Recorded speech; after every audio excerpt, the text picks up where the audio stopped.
Hello, my name is Dominique Jackson. I'm 28 years old. I began my career on stage professionally at 6 years old, but I started dancing very young. I was dancing in dance competitions at 2 years old, and my mum is in fact a dance teacher. Um, Now, from the inside, which is what I really want to talk about because um, I think people find the term racism quite difficult, especially when you are a teacher and you love and care about your students.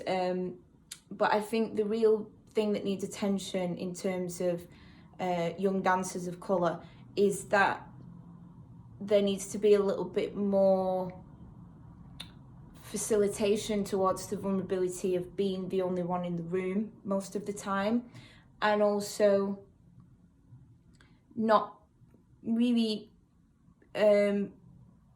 being able to articulate yourself as a child when you are feeling that there is maybe an injustice or something that needs a bit of attention in your dancing career. So for me, that started very early on, surrounding the fact that I never had a black ballet teacher or a brown ballet teacher or anyone who wasn't white as a teacher. Now, that wasn't a problem in the way that I viewed the world because I grew up in a white community and I didn't feel like that was any different to school or anything like that. But where that affected me as a dancer was that I never believed that I could have made a career out of dance. And my first ballet teacher, when I was very young and I very first started, said to my mum that I should go to the Royal Ballet. And we never even, really took it seriously.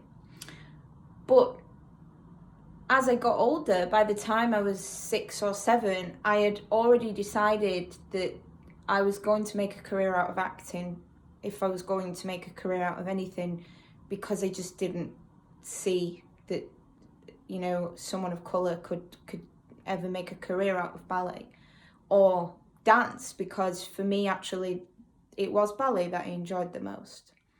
And I don't feel like there's been a disservice to me done in terms of, many children want to make it in the dance world and don't, unfortunately. But I think it's quite striking that at that young age I put that down to my race, my body type, and that I didn't see anybody that looked like me. I kept that to myself because I love ballet so much, and I went on to have many different ballet teachers who really nurtured me and tried their best to understand my body type.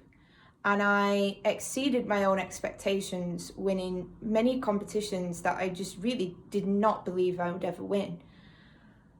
But there was one in particular that was with children from full-time ballet schools, and I had qualified through a heat, and when I got to the final, which was like a long program, I came away from the first day and I said to my mum, I don't fit in, and I didn't want to go back. And I did go back, of course. My mum and my teacher told me that I do fit in and but I didn't feel comfortable there because there was nobody that looked like me. And I also, by that age, I think I was about 11, had started to diet to fit in with. Now, I was very slim, but I knew that there was a misunderstanding of my body, and that teachers had tried to encourage me to push my bum down when my bum was already engaged. I wasn't sticking my bum out, you know, and there was a problem surrounding the shape of my legs, which, you know, you can say all these things are, you know, can come up in any child, but the real thing was that the image of ballet at that time was really painted in a certain way that for me, so soon, I'd already decided that that wasn't going to happen. And I have always continued to dance, and particularly ballet has always been close to my heart. And, you know, now at 28, I mean, I love what dance has done for my life, and my technique has developed way beyond my own expectations. And now, because of the internet and knowing about people who have made a career out of it, of colour, I often look back and I think about those girls now that are there, that maybe for them, I was very lucky that I was already working in television, and that's why it was, for me, it was like, okay, well, I'll just do this. But I like to think now that these conversations can happen about what maybe some young dancers are going through of colour, and maybe a little bit more of an understanding of, you know, body types, because there are a lot of successful black ballet dancers, as you know, and there are a lot of people that may not make a career out of dance but get a lot of benefit from doing it, and I would like those people to feel comfortable about being a brown dancer. So yeah, I don't really have any specific incident to speak about, because often racism in a non-racist existence is what we'd say is a microaggression, is little things that are said, and as an adult it's quite easy to combat that sometimes and speak up and educate people about that. Sometimes it's not, but definitely for children, they don't know what the misunderstanding is or how to explain it. Or the other thing is the identity of brown children in the way that they're portrayed is also another thing that I think really affected me. What kind of material you give to these children, and they know that. They know if they're not being given the same material as their peers.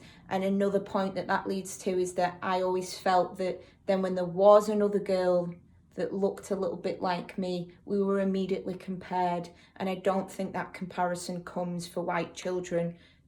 They're not compared to all the other white children all the time. So those are the points that I wanted to raise without really, you know, picking on one particular thing, because before the particular incidents happened, I already felt it. And that's the real point I want to make, is that so young, I think they know that there's nobody looking like them. And so what I would like to ask is that there can be more appreciation for feeling that potential vulnerability, and from parents of mixed race or black children to really talk to your child as much as you can about how they feel, and eventually, hopefully, they can share that with their friends and create a bigger perspective for everybody, as we're all part of the same world. So yeah.